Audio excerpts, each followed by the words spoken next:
감사합니다. 탈북 이래 이렇게 크게 환영받는 건 처음인 것 같습니다.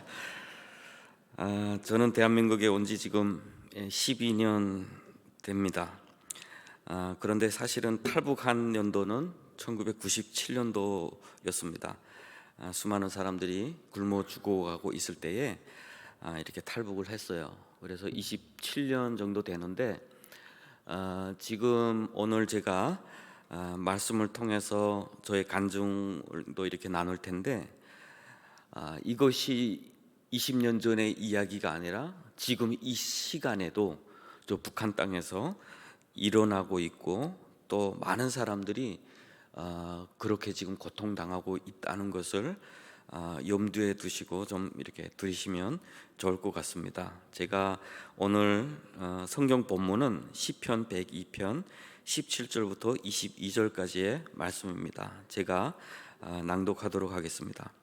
여호와께서 빈궁한 자의 기도를 돌아보시며 그들의 기도를 멸시하지 아니하셨도다. 이 일이 장래 세대를 위하여 기록되리니 창조함을 받을 백성이 여호와를 찬양하리로다.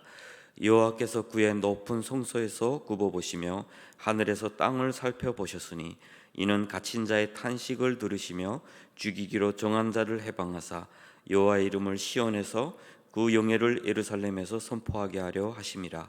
그때 민족들과 나라들이 함께 모여 여호와를 섬기리로다.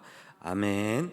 이 말씀이 북한과 이 한반도 가운데 이루어질 줄로 믿습니다.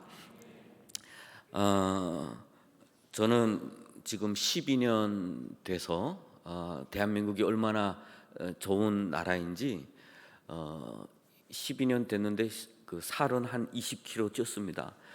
그래서 처음에 한국에 도착하면 하나원이라는 곳에 있어요. 그곳에서 교육도 받고 국정원에서 조사도 받고 하는데 그때는 건강검진, 신체검사 다 하는데 그때 몸무게 미달이어서 많이 드셔야 되겠다고 이렇게 했어요. 그런데 얼마 전에 병원에 갔더니 적게 드셔야 되겠다고 그래서 그냥 12년밖에 안 됐어요. 그런데 한 사람의 인생의 질, 삶의 질이 이렇게 바뀌는구나라고 하는 것을 체감했습니다. 그리고 12년을 살면서 느껴지는 것이 이런 것이 행복이구나, 이것이 이렇게 소중하구나라고 하는 가치에 대해서 점점 살아갈수록 더 많이 알게 돼요.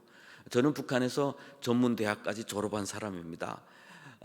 그곳에서 교육을 다 받았고 그곳에서 나름대로 옳고 그름에 대해서 알면서 성장한 사람이에요. 그런데 그곳에서조차 알 수 없었던 자유라는 게 과연 뭘까라고 하는 거, 그리고 개인을 위해서 산다, 나를 위해서 산다는 게 뭔지 모르는 거, 그리고 내가 누군지 모르는 거, 북한이라는 건 사회에서는 절대로 알려주지 않는 그런 것들을 대한민국에서 살아가면서 느낄수록 나의 과거가 더 불행했구나라는 것을 느끼게 되고 북한에서 현재 살아가는 사람들이 얼마나 힘들까라는 것을 더 깊이 느끼게 됩니다. 그것이 북한 주민들에게 고통이에요. 북한 하면 우리가 생각할 때 단순히 가난, 억압 이런 것들을 많이 생각할 텐데 북한 주민 스스로도 모르고 살아간다라고 하는 것. 가끔씩 TV에 김정은이 군부대 방문할 때 수많은 군인들이 눈물 흘리며 만세 부른 거 여러분 아시죠? 만세 부르면서 물에 막 뛰어들고 겨울에 물에 뛰어들어서 만세 부르는 모습을 보면서 저거 진짜인가 물어보는 사람들 많아요. 저한테 저거 진짜예요? 저 가짜 아니에요? 근데 진짜거든요.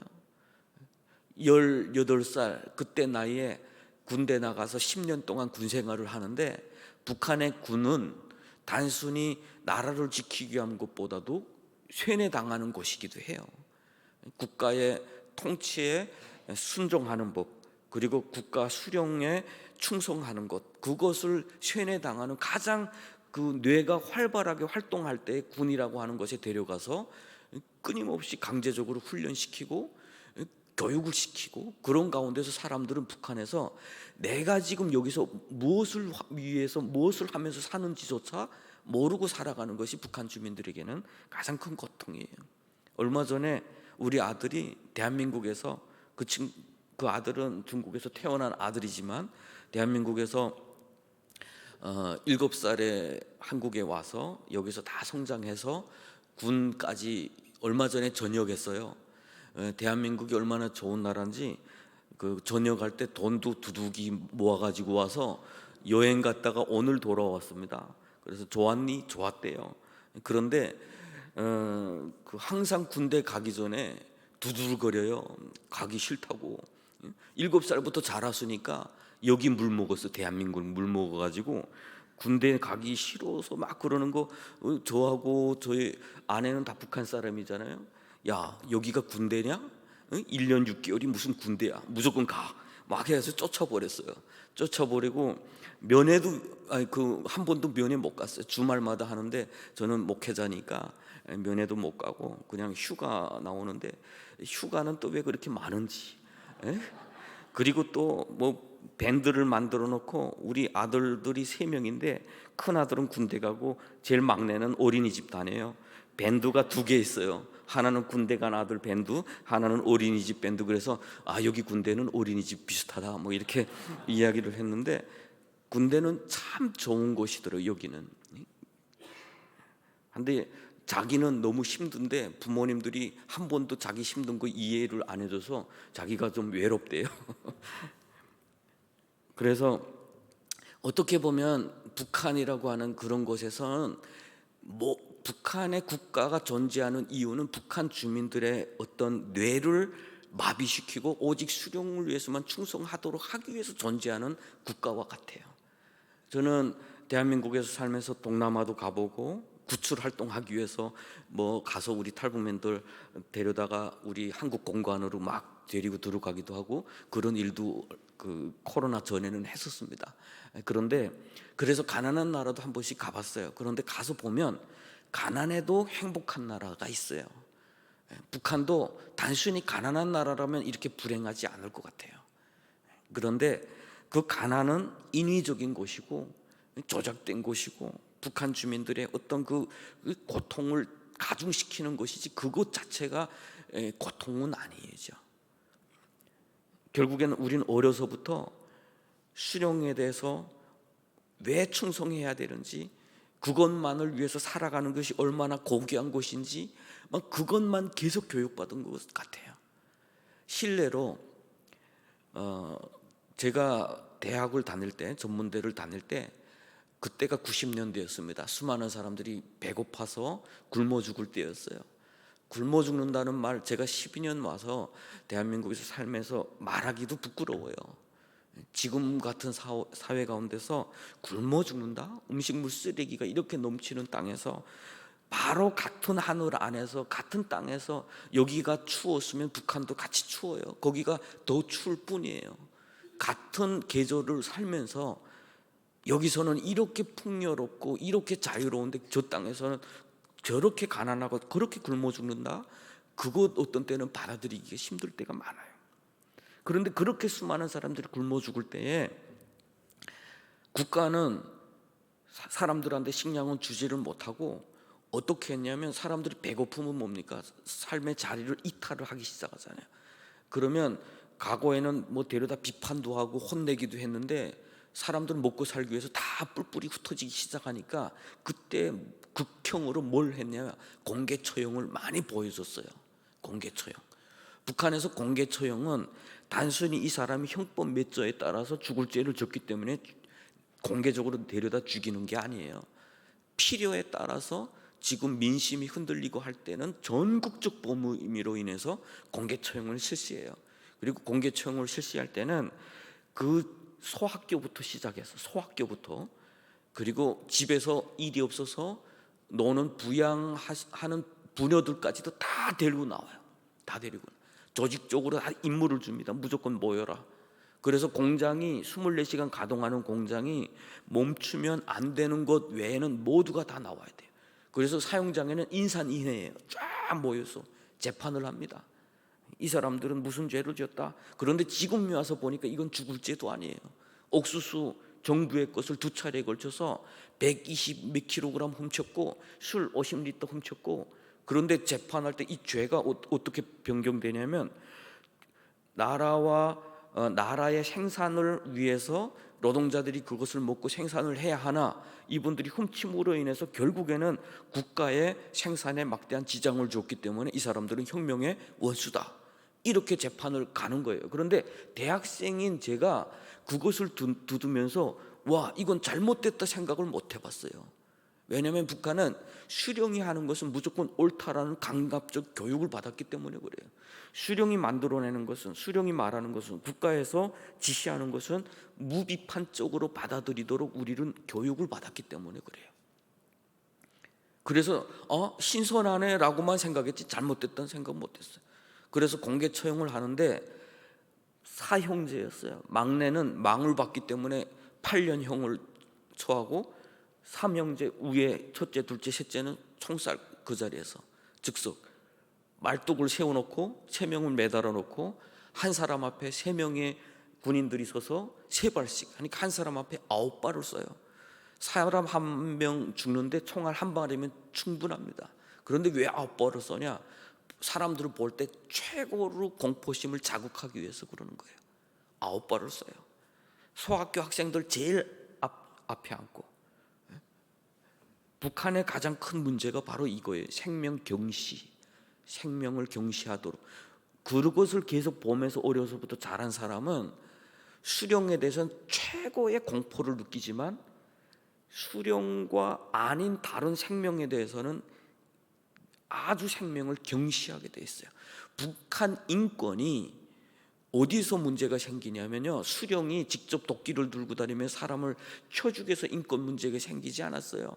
이런 사회적 분위기 때문에 사람들 스스로가 다 생명을 아주 경시하게 한다는 거예요. 그게 북한 문제예요. 저희 아들이 군대 갔을 때 연천입니다. 연천 오사단. 그래서 바로 북한하고 가까운 데 있어요. 그래서 제가 아들한테 그랬어요. 네가 마주하고 있는 저쪽의 사람들은 생명에 대해서 별로 소중하게 여기지 않는 사람들이야. 너 절대로 편하게 적을 생각하지 마라. 그리고 두 번째, 만약에 싸우다가 포로되면 너는 한 발이라도 더 쏘고 죽어라. 부모가 탈북자라는 거 알면 넌 살 수도 없을 거야. 그게 바로 저 앞에 있는 사람들이야. 왜냐하면 북한은 어려서부터 그것에서 현장에서 교육받고 살았어요. 교육받고. 탈북자들이 강제 북송이 되면 그 사람들은 거의 인간 취급을 받지 않는 거예요. 수령을 배신해서, 국가를 배신해서 간 사람들이기 때문에 그 군인들이 어려서부터 본 것이잖아요. 적에게는 어떻게 처단하고 어떻게 처리하는 것을 본 사람들이기 때문에 마구 때리고 짓밟고, 그것이 인권유린 행위가 일어나게 되는 거죠. 그렇게 공개 처형을 하는데 여학생들 같은 경우는 막 토하고 밥을 못 먹고 막 그래요. 근데 저는 토하지는 않았는데 충격을 받았어요. 공개 처형의 첫 번째 경험을 하면서 사람들이 말뚝에 매달렸다가 따당 하는 순간에 3명이니까 9명이 쭉 나왔잖아요. 한 20m 밖에서 그 AK-47 그 총이 있죠. 그걸로 쏘는데 쏴 하는 순간 그 9발이 동시에 따당 나가니까 그냥 한 발 나가는 소리에 그냥 땅 하는 순간 3명이 동시에 곤두박질해요. 이 바닥에, 그냥 모래바닥에 머리부터 곤두박질해요. 그럼 거기다 대고 또 쏴 해서 쏩니다. 그리고 군인들이 가서 둘둘둘둘 감아서 차에다 집어 던져서 싣고 가요. 그걸 보는데 인간하고 동물하고 차이가 뭘까? 우리가 어려서 우리 동네에서 돼지 잡아서 이렇게 싣고 가고 그런 걸 많이 봤으니까 도무지 인간하고 동물하고 차이가 안 나는 거예요. 그것이 큰 충격. 인간이 도대체 뭘까? 그때 그런 생각이 들었어요. 북한 인권이라고 하는데 사실 그 인권이라고 하는 이 세계에서 통용되는 같은 언어의 인권이라는 것을 북한에다 사용하는 건 조금 안 맞아요. 북한은 기본적인 인간으로서 누려야 되는 생명권조차 허락되지 않는 그런 나라이기 때문에 그래요. 그런데 그런 곳에서 보면서도 정부에 대해서 한 번도 의심해 보지 않고 저 사람들은 죽어야 될 죄를 지었구나 라고 생각을 했다라고 하는 것. 그리고 수많은 사람들이 굶어 죽어가고 있는데 이것이 그냥 단순히 외부로부터, 미국에서부터 경제 제재를 받기 때문에, 남조선에서 우리 침략 전쟁을 계속 준비하고 있기 때문에 항상 그 증오심은 외부에다가, 그러면서 수많은 사람들이 다 굶어 죽고 있었어요. 그때 뭐라고 교육을 했냐면, 김정일 지도자가 한 끼씩 굶으신대요. 인민들하고 같이. 우리가 배고프면서도 그 소리를 들으니까 감동이 됐어요. 장군님도 굶으신대. 막 이런 생각했어요. 걱정했어요. 그런데 훗날에 탈북해 보니까 그 사람 몸매를 보면 절대로 굶는 사람 몸매가 아니었어요. 근데 왜 거기서는 그걸 못 봤어요? 그게 세뇌에 두려운 거예요. 세뇌에 두려운 거. 북한 주민들은 그렇게 살고 있어요. 과거의 공산주의자들이 종교를 뭐라고 했냐면, 마르크스가 그렇게 처음에 종교는 아편이다 이렇게 이야기했어요. 종교는 아편이다. 왜 아편이다 그랬냐면, 인간의 비참한 운명 절대로 너희들 스스로 가만히 있어서 바뀌지 않아.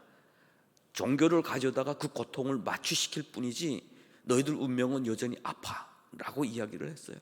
그러면서 이 아픈 자들이 함께 일어나서 싸우자, 그리고 바꾸자 라고 공산당 선언을 외쳤던 거죠. 그래서 훗날에 레닌도 그랬고, 스탈린, 모택동, 김일성, 종교는 다 아편이라고 했어요. 혁명 의식을 마비시키는 아편이다, 침략의 앞잡이다. 기독교를 엄청, 북한도 그래서 기독교를 지금까지 박해하고 있어요.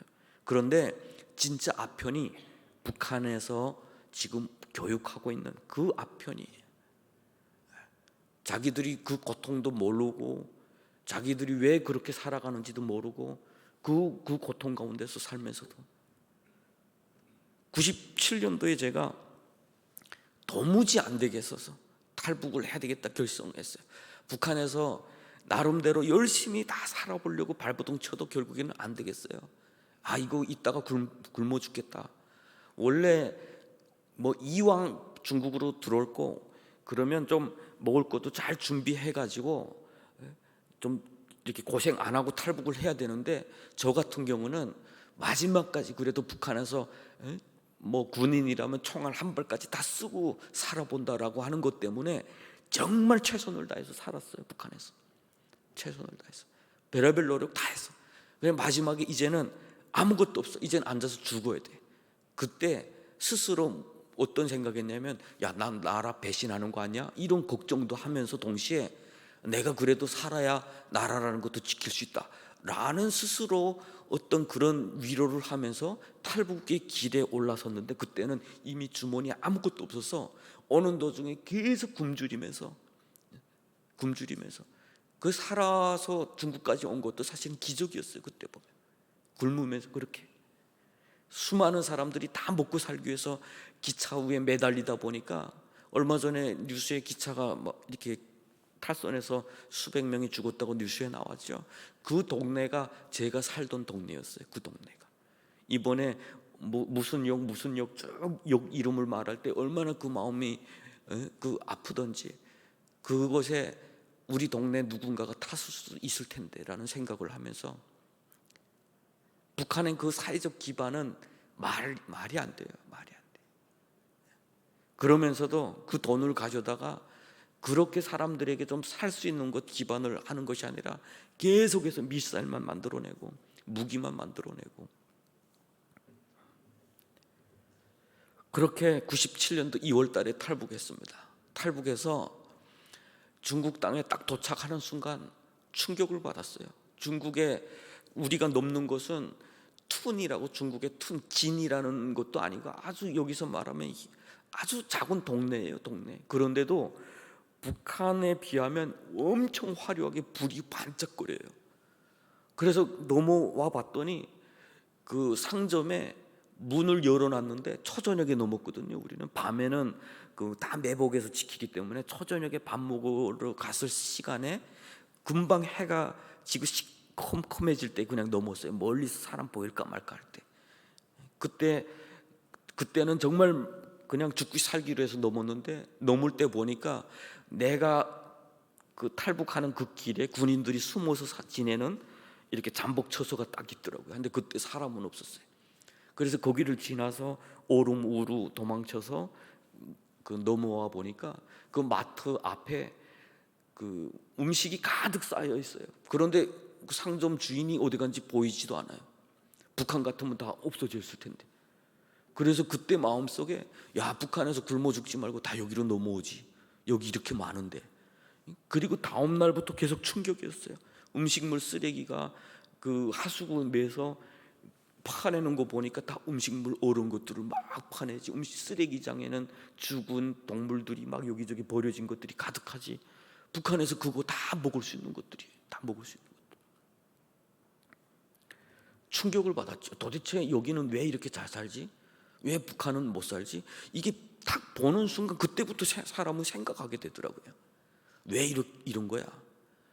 왜 북한에서 남한을 계속해서 들어오지 못하게 하고 남한하고 접근을 안 하려고 하는 줄 아세요? 북한 주민이 남한 사람은 아무런 생각 없이 그냥 좋은 마음으로 가서 북한 주민들하고 딱 서도 북한 주민들은 그걸 보면서 생각을 하기 시작해요. 왜 저 사람들은 저렇게 얼굴이 허연 거야? 왜냐하면 북한에서 사진 넘어오는 거 보면 40대의 여성인데 저희 처제가 있어요. 처제가 1년 전에 사진을 받았는데 사진을 다른 사람들한테 보여줬더니 장모님 동생이냐 물어봐요. 딸인데도 딸인데. 근데 우리 한국 사람들이 가서 나이 물어보잖아요. 다 틀리죠. 100% 틀려요. 그러면 차이를 보면 사람이 생각하게 돼 있어요.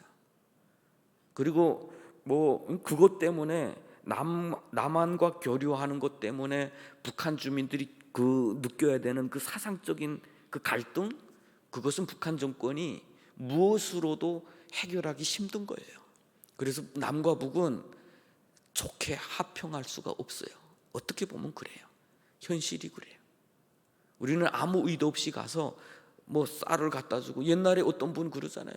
식량이 한창 그 고생할 때에 남한에서 보내준, 적십사에서 보내준 그 쌀이 있어요. 쌀. 그런데 쌀 마대 자루 하나 보고도, 대한민국이라고 쓴 마대 자루 하나 보고도 와, 대한민국 건 왜 이렇게 좋은 거야? 사람들이 그 하나 보고도 그렇게 충격을 받았다고. 많이 생각했어요. 한 3개월 지난 것 같아요. 갑자기 속았구나 깨닫게 되네요. 뭔가 잘못됐구나 생각하다가 나중에는 속았구나 생각하는 순간 너무 고통스러운 거지. 내가 북한에서 살아온 모든 시간이 저 사람들에게 속아서 결국은 우리가 그렇게 살아온 것이고, 나의 친구들 10년 동안 군대 끌려나가서 며칠 가 있다가 훈련하다가 죽고, 뭐 굶주려서 영양실조 걸려서 죽고, 이런 사람들, 우리 동네에서 죽어간 사람들, 그 사람들이 다 결국은 이 정권에 의해서 죽임당한 거구나 생각하니까 마음속으로 그 다음부터 화가 치밀어서 견딜 수가 없어요. 어떻게 하면 이 나라 저 나라 빨리 망하게 해야 되겠다, 그 생각밖에 없어요. 그냥 그 마음속에 그 분노 때문에요, 그 폭탄이라도 있으면 가서 그냥 같이 죽고 싶은 생각까지도 들었어요. 제가 왜 이런 이야기를 하냐면, 앞으로 북한이 이런 길을 갈 수밖에 없기 때문에 그래요. 북한은 앞으로 계속 영원히 숨기지는 못할 거예요. 언젠가는 북한 주민들이 깨달을 때가 있어요. 아마 지금도 깨달은 사람들이 이미 많아요. 말만 못할 뿐이에요. 그런데 이런 사람들이 앞으로 정권이 흔들리거나 뭐 통일이 되는 어떤 분위기가 열리거나 라고 할 때에 무엇부터 가장 하고 싶을까요? 그분들이 복수예요. 복수. 그 증오심은 특별한 대상이 없어도 돼요. 왜냐하면 그 대상을 만들어낼 수가 있거든요.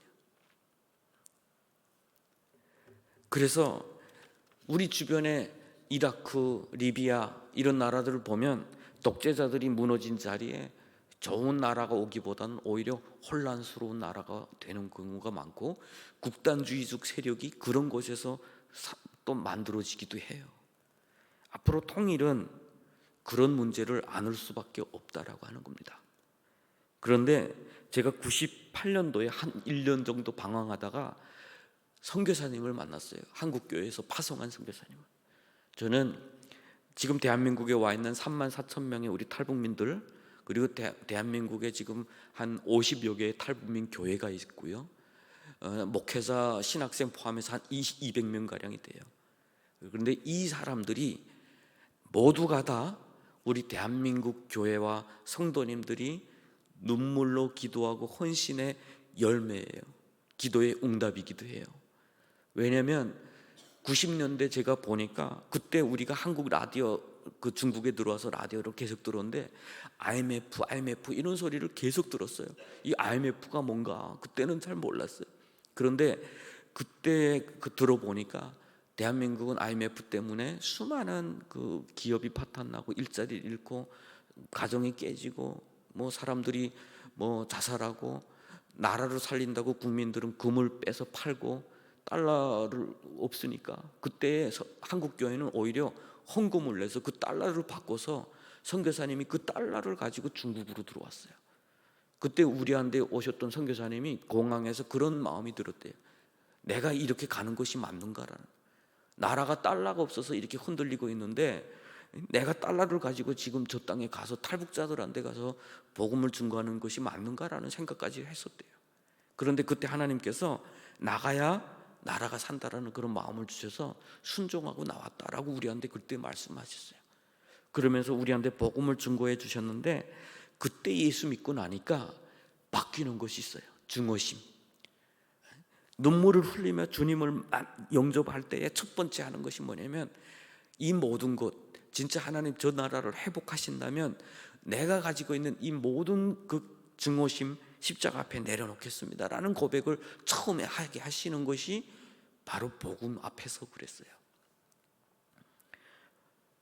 저는 이번 코로나 기간 겪으면서, 우리는 작은 교회예요. 탈북민 교회.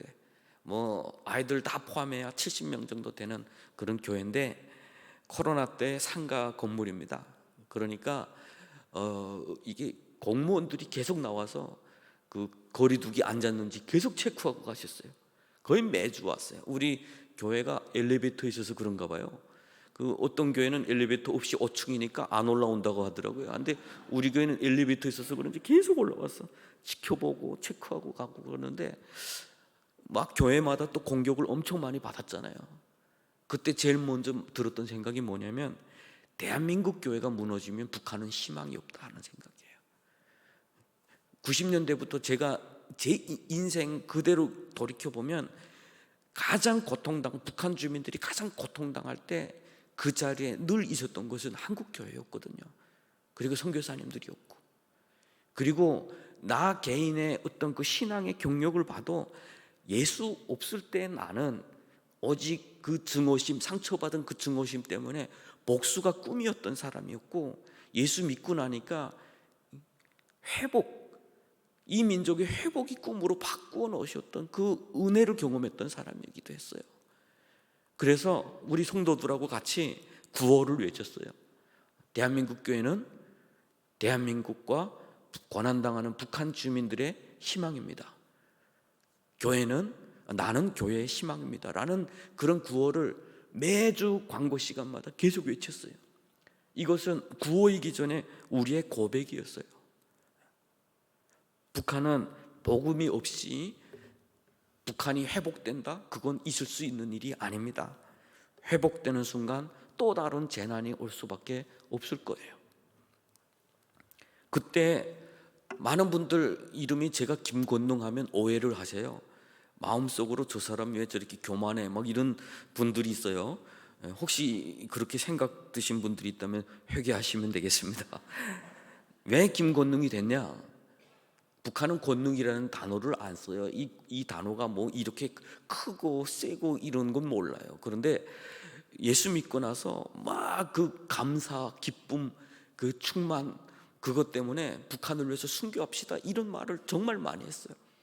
왜냐하면 이 순교라는 단어가 대한민국 사회에서는 좀 어울리지 않고 너무 극단적인 것처럼 보일지 몰라도 우리는 그래요. 탈북자로서 예수를 영접한다. 탈북의 죄만으로도 북한 돌아가면 죽을지 살지도 몰라요. 그런데 예수까지 믿었다? 못 살죠. 그러니까 우리가 예수를 주님으로 고백하는 순간 함께 고백해야 되는 것이 있어요. 주를 위해서 죽을 수 있느냐? 이거 고백 못하면 예수를 못 믿어요. 그래서 그걸 고백하면서 북한을 위해서 죽겠습니다 라는 고백을 하면서 순교자 전기를 읽다 보니까 거기에 막 우리 대한민국의 기라성 같은 순교자들이 많잖아요. 그런데 저보다 예수 믿은 분들이 더 꽤나 있었어요. 그러니까 먼저 믿은 분들이 좋은 이름은 알아서 다 가져갔어요. 주기철, 손양원 뭐 이런 이름은 다 알아서 가져가고 저 하나 없습니까? 했더니 외국 이름을 저한테 선교사님이 주셔서 아니 우리 민족 이름 좀 주십시오 했더니 최권능 목사님 이름 따서 김권능 이렇게 하더라고요. 그래서 그 권능이라는 말은 또 성경에 있습니까? 했더니 사도행전 1장 8절 그래서 펼쳐줘요. 아 너희가 권능을 받고 예 좋습니다 해가지고 23살의 나이에 받은 이름이 권능이라는 이름이에요. 사실은 오늘까지 이렇게 오래 살 줄 알았으면 좀 겸손한 이름 좀 더 찾아볼 수도 있었는데 그때는 사실 미래가 없었어요 우리한테는. 그리고 실질적으로 저하고 함께 믿은 친구들 중에 북한에 끌려나가서 순교하신 분들이 정말 많습니다. 그리고 2001년도에 저는 예수님을 영접하고 복음을 증거하는 일을 하다가 2001년도에 대한민국에 오기 위해서 저 사막으로 지나오다가 중국 공안에 체포돼서 강제 북송도 경험을 했습니다. 2001년 7월 달에 강제 북송이 돼서 정말 하나님께서 구사일생으로 정말 그 우리 형제들 그 죽기를 기다리는 그 형제들 그 어깨를 스치면서 지나왔어요. 그 친구들이 야, 저 사람이 누굽니다. 이 보이뷰에다가 말해줬으면 그 사람은 상을 받았을 것이고 저는 죽었을 것이에요. 그런데 그 친구들이 다 입을 다물어주고 오히려 저를 살 수 있도록 이렇게 해줘서 협조해줘서 저는 거기서 살아나올 수가 있었죠. 그런데 그때 당시 그 중국에 그 함께 만났던 지금은 함께하지 않기 때문에 그때 아내죠. 임신해가지고 그 강제 북송됐었어요. 그때 8개월이 돼서 강제적으로 낙태를 당하고 그것은 뭐 이렇게 고문받고 스트레스 받아서 낙태되는 게 아니라 의도적으로 국가가 지시가 있어서 조직적으로 하는 거예요. 중국에서 인신매매로 끌려갔다가 임신해서 나오는 자매들이 많아요. 근데 그 자매들 모두를 강제 낙태를 시키는데 그것은 긴 주사 바늘에 약물을 강제적으로 집어넣거든요. 이 자궁에. 그리고 그 다음 날 병원에 끌어가서 강제적으로 아기를 낳게 하는데 저는 그 아이를 살리기 위해서 우리 다 북한 사람이잖아요. 그 자매도 북한이었고 나도 북한이었고 그래서 그 혹시 중국이 아니라 우리는 다 북한 사람이니까 살려주겠지 이런 기대를 하고 있었는데 결국에는 그것도 살리지 못했어요. 강제적으로 낙태를 당하고 할 이야기는 다 많지만 뭐 여기서 다 할 수는 없어요. 그래서 하나님을 원망도 했죠. 하나님 내가 대한민국으로 좀 편하게 가는 게 무슨 하나님 앞에 큰 죄가 돼서 내 길을 막으시고 우리 이 아이는 이렇게 죽게 하십니까? 막 이런 원망도 정말 했어요. 그런데 그때 하나님이 저한테 보여주신 것이 이게 현실이다라는 거예요. 이게 너는 살아서 대한민국에 갈 수 있지만 여기 살아있는 사람들은 그 고통을 지금 겪고 있다라고 하는 그것을 보여주셨어요.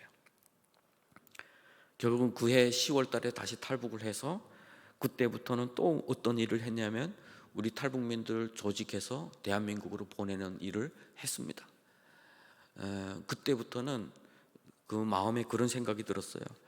하나님이 그때 나를 보이부에서 살려주신 이유가 그때 나를 데려가면 순교자답지 않게 죽는 것이기 때문에 순교하라고 살려주신가 보다 이런 마음이 들어서 한국 오는 것도 뒤로 미루고 탈북민 구출 활동을 현장에서 하다가 2002년 3월 14일 날 여러분들도 아마 뉴스를 조금 보시는 분들은 다 경험을 했을 거예요. 2002년 3월 14일 베이징에 있는 스페인 대사관에 탈북민 25명이 강제 진입한 사건이 생겨요. 중국 공안을 밀치고 탈북자들이 막 뛰어들어가는 그 사건이 생기면서 중국 당국에서 이론자들을 엄격히 처벌을 하는 지시가 떨어져요. 그러다 보니까 제가 현장에서 탈북민 구출 활동을 하다가 중국 공안에 또다시 체포됩니다. 체포돼서 이번에는 북송시키지 않고 중국에서 판결을 받았어요. 그래서 12년 형을 받고 중국 감옥에서 감옥 생활을 하게 됐습니다. 감옥 갈 때도 참 거기에는 그래요. 저는 이렇게 체포되니까 사람들이 다 말해요. 너는 이제 죽었구나. 북한에 끌려가면 너는 살 수도 없다. 왜냐하면 뭐 그것도 맞는 말이죠. 북한에서 가장 싫어하는 죄, 탈북자 구출, 복음 전하는 거 두 가지 죄를 지었으니 살 수가 없죠. 그러니까 간수들이 항상 저보고 야, 너 북한 나가기 전에 많이 먹어라. 그래서 사형수들한테 하듯이 저한테 했어요. 많이 먹으라고. 그랬는데 판결문 딱 받은 날에 가지고 깜방에 딱 들어갔는데 깜방에 한 30명이 있어요. 다 저를 바라보고 있어요. 어떻게 됐냐? 판결문을 딱 가지고 들어오니까 12년 받았습니다 했더니 와, 잘됐다 박수를 막 쳐줬어요. 왜냐하면 북한 가면 죽을 놈이 최소한 감옥에서 12년 사는 거니까요. 거기는 시간과 가치가 달라요. 거기 감옥은 사형 판결, 중국은 사형 판결이 집행되는 나라거든요. 안락사라고 해가지고 주사 놓으면 30초 안에 이렇게 죽는 그런 안락사가 진행이 돼요. 그런데 그런 곳에서 살기 위해서 항소를 막 하게 되면 간혹 사형 집행유예로 떨어지는 경우가 있어요. 그러면 그렇게 되면 박수를 받아요. 와, 살았다. 그런데 사형 집행유예 받은 사람은 평생, 거의 평생 감옥에서 살아야 돼요. 그럼에도 불구하고 산 것 때문에 축하를 받고, 축하받은 사람은 맛있는 거를 사서 함께 나눠 먹어야 됩니다. 근데 저도 그런 사람 중에 한 명 된 거죠. 12년 받고 뭐가 좋다고 맛있는 거 사서 나눠 먹고, 근데 마음은 얼마나 답답한지 몰랐어요. 좋아해야 되는지. 저는 예수 믿는 사람이다 보니까 끌려가면 이젠 천국이다. 왜냐하면 제 친구들도 워낙 많이 갔기 때문에 나는 이번에 가면 좀 편하게 갈 수 있다, 이런 마음 가지고 있었는데 12년을 감옥에서 살아야 된다라고 하니까 너무 오래돼 보이고, 12년 있다가 이렇게 지금처럼 살 수 있다는 보장은 없어요. 그때도. 그러니까 어차피 감고 지금 가는 게 낫지 않나? 그런데 또 뭐 축하받는 것처럼 이렇게 사는 것도 괜찮은 거 아닌가? 뭐 이런 갈등하면서 감옥에 끌려갔습니다.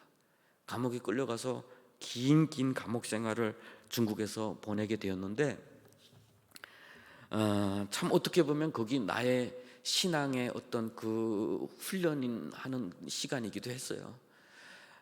함께 간 사람 중에 저는 12년 받고 함께 가신 분 중에 한 분은 4년 받았습니다. 4년 받았는데 이미 그 2년을 조사를 받는 동안에 2년을 사용했기 때문에 저는 10년 가지고 가고 그분은 2년 가지고 간 거예요. 근데 어느 날 이분이 아침에 저한테 와서 그러는 거예요. 자기는 아무래도 북한에 끌려갈 것 같대요. 왜 그러냐 했더니 자기 어제 꿈에 사형장에 끌려나가는 꿈 꿨고 온몸에 이게 식은땀 막 흘렸대요. 근데 우리가 현장에서 일하다 보면요, 하나님께서 어떤 일은 앞으로 진행된 일을 너무 생동하게 꿈으로 보여주시는 경우들도 참 많아요. 그래서 그 꿈을 꾸고 막 식은땀 흘리고 왔기 때문에 아니 괜찮을 거라고, 아직도 시간이 좀 있지 않느냐 이렇게 했더니 그분이 한참 생각하다 그래요. 자기 아무래도 북한은 나갈 것 같으니까 자기한테 좀 독약 좀 얻어다 줄 수 있느냐 그래요. 그래서 왜 그러냐 그랬더니 넘어가기 전에 자기가 먹고 죽겠다 그래요. 그래서 그분도 예수 믿는 분이거든요. 그래서 왜 그러면 우리가 스스로 범죄하려고 하느냐, 하나님 앞에 저들의 죄를 더 쌓고 죽던가 최대한 저 사람들 총알이라도 우리 하나 더 쓰고 죽자, 왜 그렇게 하느냐. 나름대로 저는 개인적으로 제가 체포되기 직전에 우리 가족들은 다 대한민국으로 하나님께서 인도하셨기 때문에 저는 그냥 혼자 가면 죽는다 이런 생각밖에 없었기 때문에 그랬던 것 같아요. 근데 이분은 아들하고 딸이 있었어요. 항상 이분의 그 꿈 가운데는 자기가 그 아이들 데리고 저 청진이라고 하는 수성천에 나가서 딸아이는 가야금을 틀고 아들은 노래하고 그랬을 때를 자주 이야기를 하면서 그 보고 싶어 했어요, 아들 딸을. 그런데 북한은 우리와 같은 범죄, 최악의 범죄를 지은 사람들의 자녀들은 같이 처벌받아야 돼요. 중하면 같이 정치범죄에 끌려가고, 경하면 평생 자기 아버지가 어떤 죄를 죽었는지도 모르고 평생 정권으로부터 격리 상태로 살아야 돼요. 아들은 북한 사회에 주류 절대로 들어올 수도 없고 항상 탄광, 광산 이런 데로 쫓겨다니면서 장가 가지도 못하고 그렇게 살 가능성이 크고, 딸은 다른 데 시집 갔다가라도 이혼 사유가 돼요. 또 시집 가서 산다 치더라도 그 자녀들까지도, 그 딸이 낳은 자녀들, 아들이 낳은 자녀들까지도 우리 아빠 때문에 우리 이렇게 고통스럽다고 원망거리가 돼요. 북한 사회가 그런 사회예요. 그걸 아는 아빠의 심정으로서 자기가 차라리 그 강 넘어가기 전에 죽으면 북한 정권에서 이 사람들이 무슨 죄를 짓는지 뭐 정확한 거 자기 입으로 말 못하니까 혹시 자녀에게는 그 피해가 적게 가지 않을까, 이런 생각 때문에 오히려 하나님 앞에 범죄하더라도 자기가 죄를 그 자녀들한테 그걸 넘기고 싶지 않았던 거죠. 제가 그 소리를 딱 듣는 순간 말문이 막혔어요. 그래서 성이 이씨인데, 이 선생, 하나님이 살려주실 거예요. 그러니까 포기하지 말고 내 목숨을 담보로 해서 내가 하나님 앞에 기도할 테니까 포기하지 말자. 그런데 2005년 아마 9월이었던 것 같아요. 아직까지 형기가 9개월이 남았는데 중국 공안이 갑자기 이분을 데려갔어요. 왜 데려갔냐 했더니 북송시킨대요. 그리고 얼마 안 있다가 보니까 이 사람의 손과 발을 다 묶은 채로 질질질질 끌고 나가는 모습을 제 눈에 앞에서 보였어요. 제가 누구한테라도 밖에서 기도하는 그 팀도 있고 하니까 어떻게 좀 힘써보라고 전화를 하려고 했더니 저도 격리를 시키는 거예요. 절대로 나보고 연락을 못하고 통제를 해요. 비밀내로 북송시킨다고. 그걸 염두에 두고 제 주변의 친구들한테다가 다 이야기해 놓은 적은 있어요. 혹시 무슨 사건이 생기면 너네가 좀 전화를 해줘라. 내가 할 수 있는 건 결국은 이것밖에 없었던 거예요. 그래서 다른 친구들한테 야, 좀 전화 좀 해줘라 해서 나는 지금 감시받고 있지만 다른 사람들이 여러 번에 걸쳐서 다 전화를 했어요. 그런데 악이 성행할 때 의인은 악의 그 꼬리조차 잡지 못하는 것처럼 보여요. 그 사람들이 그걸 강제적으로 북송시키는데 누구 하나 그 자리에 그러면 안 됩니다라고 하는 말조차 들리지 않아요. 우리 귀에는 그대로 그렇게 순리롭게 한 사람을 그렇게 강제 북송시키고,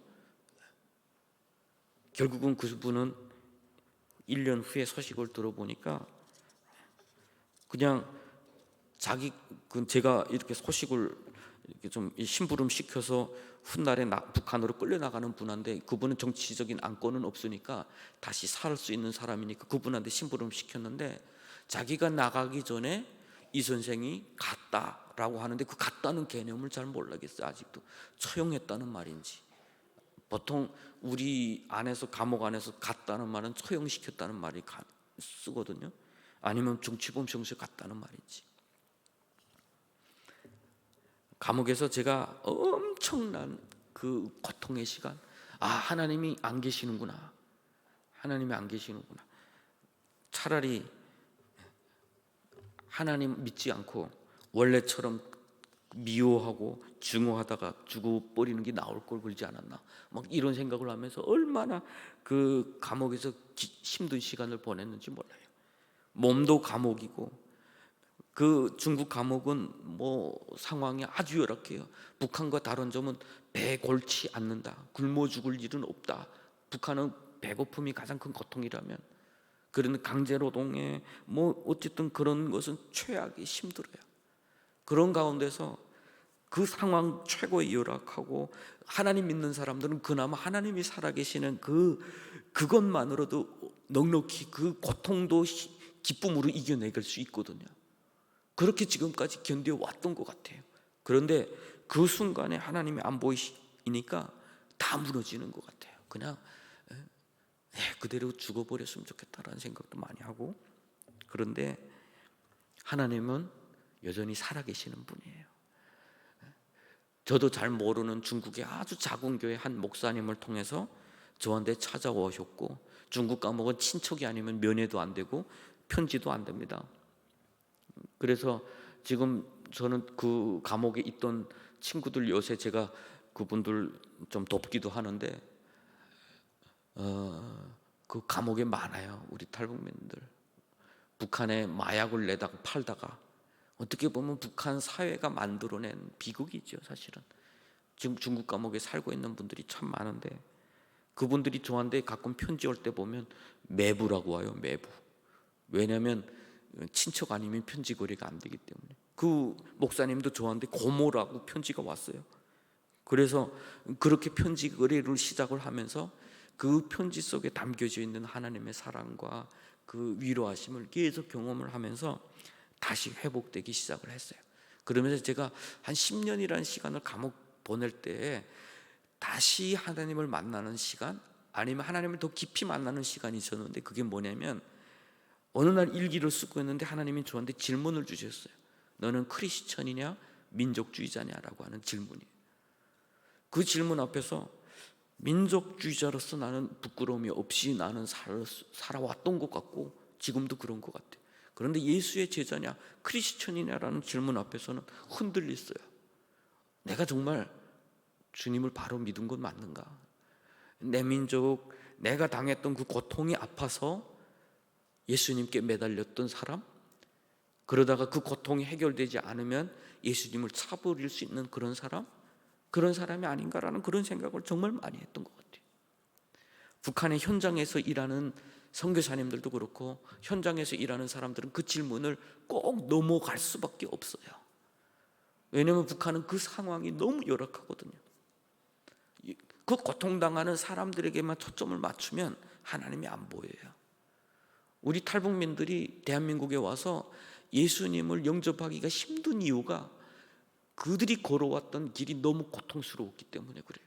너무 아팠기 때문에 그래요. 그래서 거기서 다시 주님을 만나고 그런 시간을 가졌습니다. 그리고 여전히 나의 미래는 없어요. 북한으로 점점 가까이 가는 시간만 있을 뿐이에요.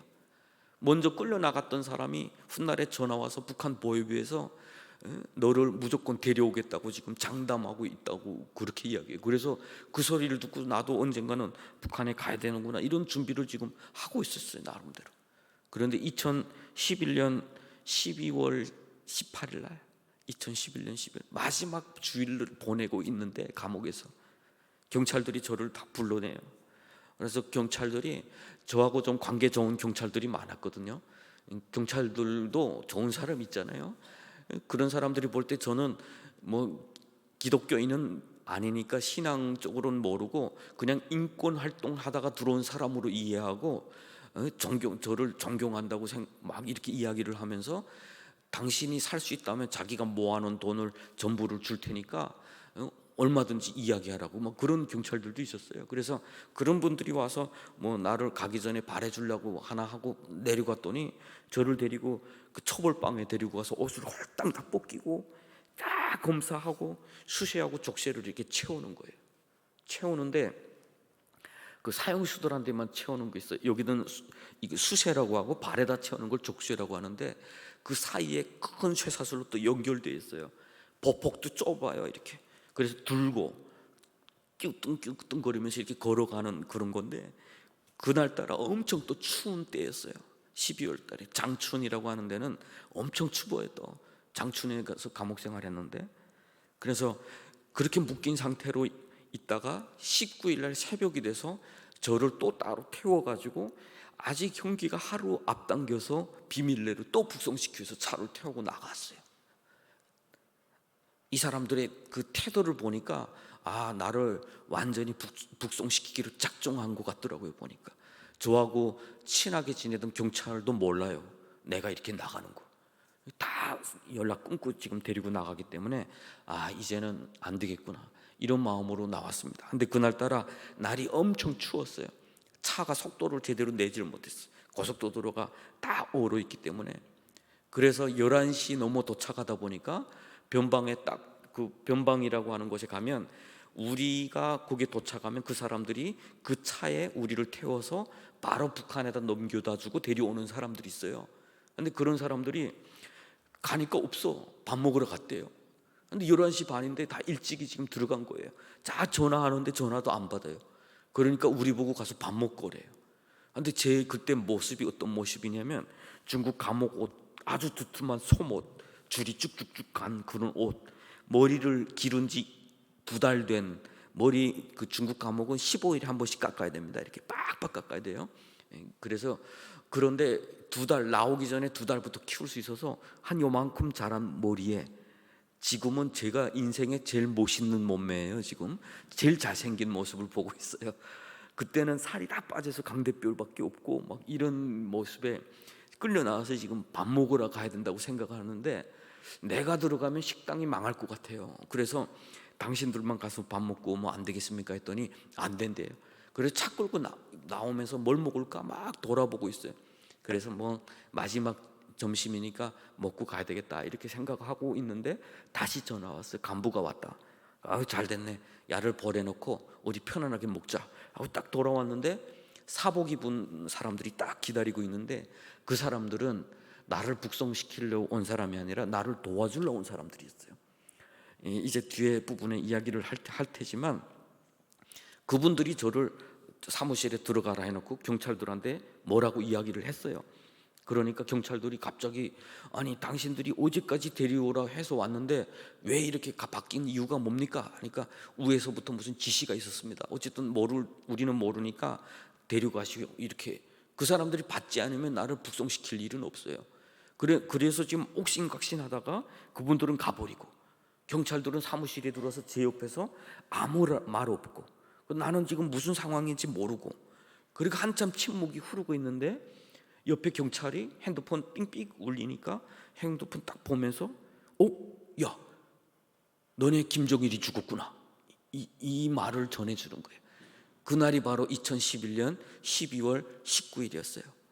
여러분 그 뉴스를 들을 때 어디 계셨는지 모르지만 그 시간에 바로 저는 그곳에 있었던 거죠. 손 묶인 채로. 그런데 그러다 보니까 국경은 닫혔어요. 더 이상 북한으로 나갈 수는 없어요.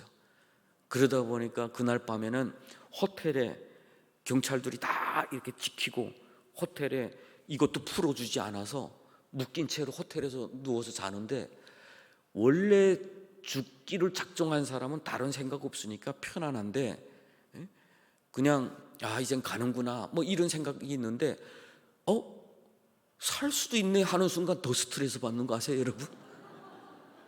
그날 엄청 스트레스 받았어요. 밤에 잠을 못 잤어요. 기대는 다 좋은 것만은 아니에요.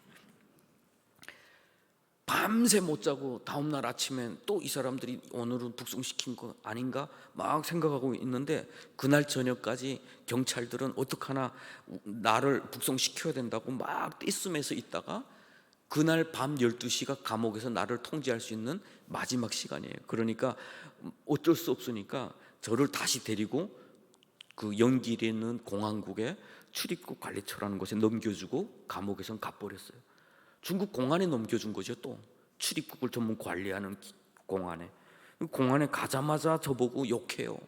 말투 들어보니까 북조선 새끼 맞네 막 이러면 뭐 당장 북한에 나가 막 이렇게 욕하더니 한 며칠 지나와서 갑자기 이 사람들 태도 바뀌어서 조사를 하는데 제가 불리하게 말하면 오히려 이 사람들이 아닐 텐데 네가 그때 이렇게 했다더라 이렇게 유도 질문이죠. 네 맞지. 그렇게 해서 조사를 다시 꾸몄어요. 그래서 2012년 3월 16일이 되니까 그 석 달 동안 또 조사를 받은 거죠. 조사를 받고 3월 16일 날에 중국 공안에 의해서 국적 불명자로 해서 중국에서 풀어줬어요. 저를 나가 이렇게 하고. 그래서 나오는데 당장 북한에 나가던 사람이 저를 내보내 주니까 야 이거 뭐지? 이러다가 나가 했다가 또 납치해서 북한에 보낼 건가? 막 이런 생각도 들고. 근데 그때 우리 한국 정부가 또 나서 주셨어요. 나서서 사진 보내달라 해서 보냈더니 저한테 임시 여권 있죠. 그 한국에 입국하기 전에 여권을 받은 사람은 아마 저밖에 없을지도 몰라요. 그래서 여권을 중국에서 받아가지고 그걸 가지고 공안에 가서 제가 대한민국 가겠습니다 했더니 그 여권을 빼앗았어요. 빼앗고 이것으로 네가 대한민국 가면 우리가 네가 대한민국 국민임을 인정하는 걸 같기 때문에 그렇게 못하겠다.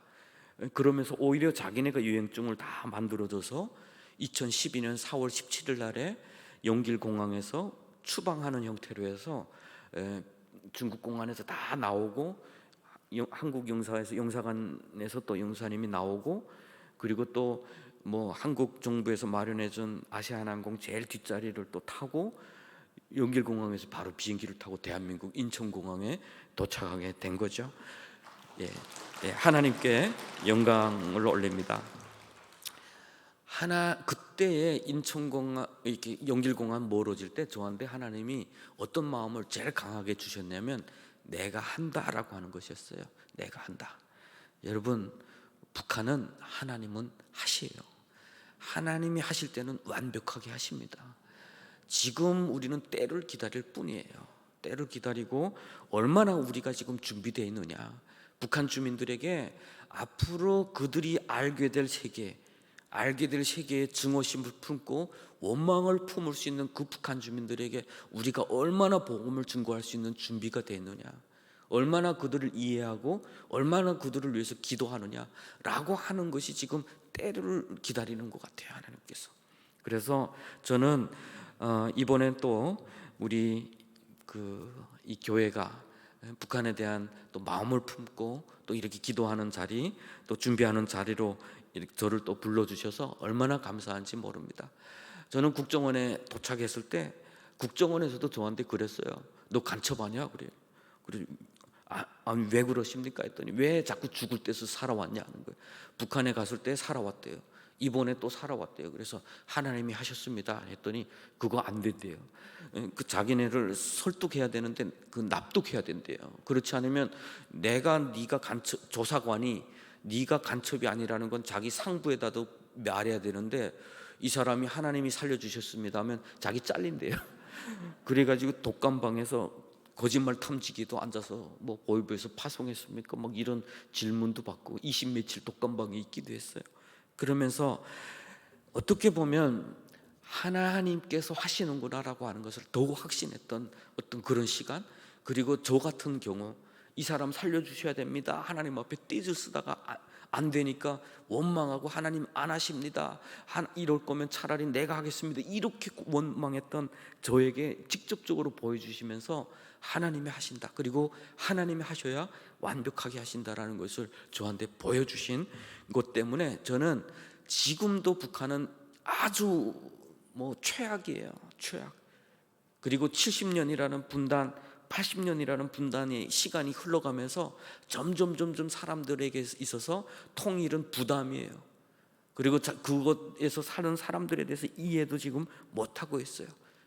그런 때에 하나님께서 준비하고 계시는구나라고 하는 것을 저에게 보여주심으로 인해서 얼마나 큰 위로가 됐든지 모릅니다.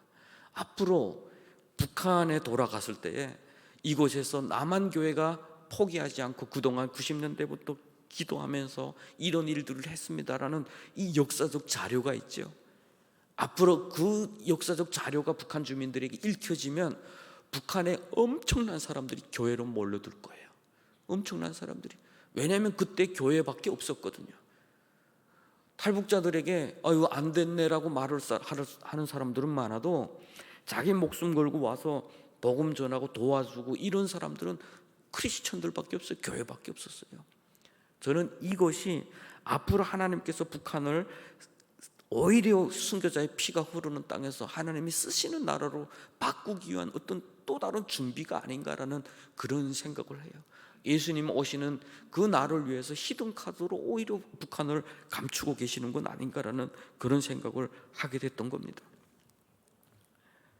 북한 주민들의 삶은 고통스러워요. 쉽게 말하기가 정말 힘들어요. 사실은 한 사람이 제가 이야기했죠. 의식을 지배받고 사는 그 고통, 그리고 그 고통 가운데 수령에게는 절대로 입은 못하지만 생명에 대해서 경시하고 그 관계, 그 가족 관계 안에서도 그 고통이 고스란히 함께 또 안고 가다 보니까 가까운 사람들 사이에 그 받는 상처가 너무 많아요.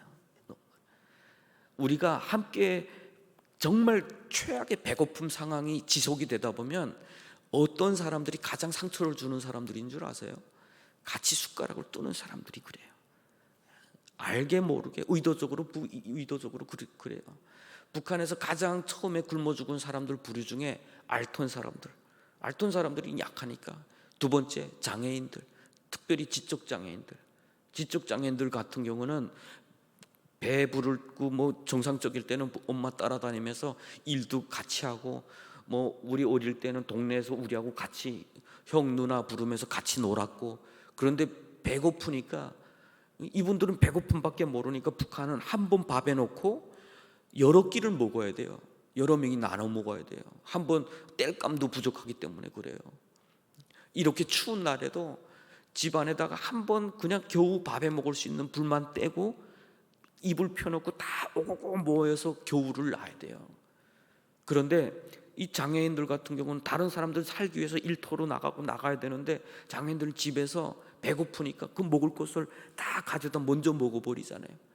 그러니까 부모들이 어쩔 수 없이 그 장애인들을 다 묶어놔 버렸어요. 창고에다가. 온 가족이 살기 위해서. 그러다 보니까 그 가족들이 다 죽어나갔어요. 누가 원해서 그런 가족을 죽인 사람이 누가 있어요? 자녀들 쫓겨나가고 어르신들 생존을 위해서 나와야 되고, 이 가족이 파괴되면서 사람들이 가장 가까운 사람들에게 받았던 그 상처는 쉽게 해결되지 않아요. 쉽게 해결되지 않아요. 어떤 자매 같은 경우는 6살에 엄마가 먹을 걸 구입하려 갔다가 나오지 않았어요. 그러니까 엄마가 죽었거나 이렇게 생각하면서 18살까지 크고 정말 죽을 고비 겪으면서 큰 거죠. 컸다가 18살에 중국으로 탈북해서 팔려다니면서 고생하다가 대한민국의 국정원에 딱 도착했는데 엄마가 대한민국에 와 있는 걸 알게 됐어요. 알고 봤더니 엄마도 먹을 거 구입하려 다니다가 먹을 거 없잖아요. 중국만 넘어가면 하루 일당이 얼마다, 식량 얼마 준다, 그 말에 믿고 넘어왔는데 말도 통하지 않는 저 구석에다 팔아버린 거예요. 팔리다 보니까 그곳에서 자녀를 낳고 언어를 익히기까지 십수년을 살다가 길을 알아가지고 다시 도망쳐서 대한민국에 온 거죠. 와서 다시 딸을 찾다가 보니까 딸은 이미 없어진 거예요. 북한에. 서로 찾지를 못한 거예요. 그런데 딸의 입장에서 엄마가 그때 버렸다고 생각을 하는 거예요. 서로가 생존을 위해서 그렇게 몸부림치면서 살았지만, 그런 상처가 북한 주민들에게 치유되지 않는 상처를 앓는 분들이 너무 많아요. 대한민국에 온 우리 탈북민들 중에 자살률이 우리 한국 분들보다, 일반 한국에서도 자살률이 높은데 우리 탈북민들이 2배가 더 높은 거로 나와요. 빵이 없어서, 자유가 없어서 탈북했고, 빵이 없고 자유가 있는데 왜 자살해 죽겠어요? 결국에는 그 오면서 겪었던 그 트라우마, 아픔, 함께 탈북하다가 어느 부모는 물에 빠져서 사망하고, 이렇게 혼자 살아놓은 사람들이 이 땅에서 살아갈 때 그 외로움, 그 상처는 편안할수록 그 고통은 더 깊어지거든요. 오히려 중국 같은 데서 쫓겨다니는 삶은 그걸 모르고 사는데, 대한민국에서 이제는 내 집이야, 이제는 밥그릇 앞에 딱 만나는 순간 그 고통이 다 올라오는 거예요. 앞으로 대한민국 교회가 지고 가야 될 것이 정말 많아요. 그렇지만 대한민국 교회는 그것을 지고 갈 수밖에 없어요. 또 가야 됩니다. 한민족, 이 한반도에 하나님께서 지금 북한을 바라보고 계시고 남한을 같이 바라보고 계신다라고 생각을 한다면, 하나님께서 우리를 향해서 무엇을 원하실까라는 것을 우리는 좀 생각해 봐야 된다고 저는 생각을 해요. 오늘 본문 말씀은 제가 감옥에서 암송했던 말씀이에요. 빈궁한 자의 기도를 돌아보시며 그들의 기도를 멸시하지 아니하셨도다라고 하는 말씀. 그의 높은 성소에서 굽어보시며 하늘에서 땅을 살펴보셨으니 이는 갇힌 자의 탄식을 들으시며 죽이기로 정한 자를 해방하사라는 그 말씀이 어떻게 보면 내 인생에 적용되는 그런 말씀이기도 해요. 그런데 갇힌 자의 탄식이라고 하는 것은 결국은 북녘 땅에서 고난당하는 자들의 탄식이기도 하지만 이 풍요로움에 갇혀서 오히려 고통당하는 자들을 바라보며 기도조차 못하는 것도 갇힌 자들이에요. 그것도 불행한 사람들입니다. 저는 지금 이 시대에 하나님께서 가장 원하시는 것, 가장 기뻐하시는 것, 그것은 바로 북녘 땅의 그 동족들의 영혼 구원을 위해서 기도하는 것이라고 저는 생각을 해요. 비록 우리는 갈 수도 없고 만날 수도 없습니다. 그렇지만 우리는 기도할 수가 있고요. 우리는 조금만 노력하면 이제는 그 사람들도 만날 수가 있고요. 그리고 통일을 위해서 우리가 무엇보다 저 땅에 우리 동족들을 어떻게 품을까라고 하는 것은 우리는 기도를 통해서, 교회를 통해서 무엇을 준비할지를 최소한 질문이라도 할 수가 있다고 저는 생각을 해요. 그럼 하나님께서 우리한테 길을 내시고 결국에는 하나님께서 일하시는 것을 보여주실 그날이 있을 줄로 믿습니다. 우리 한번 그 북녘에서 고난당하는 이들을 생각하면서 사망의 그늘에 앉아 함께 불러도록 하겠습니다. 기도하는 마음으로 지금 이 시간 우리가 춥다고 하는 이 시간에 얼어 죽을 만큼 고통 가운데, 배고픔 가운데 있는 사람들이 참 많이 있어요. 지금 이 시간이에요. 같은 시대에 그분들이 지금 저 멀지 않은 곳에서 살고 있습니다. 그래서 그들을 생각하면서 함께 부르도록 하겠습니다.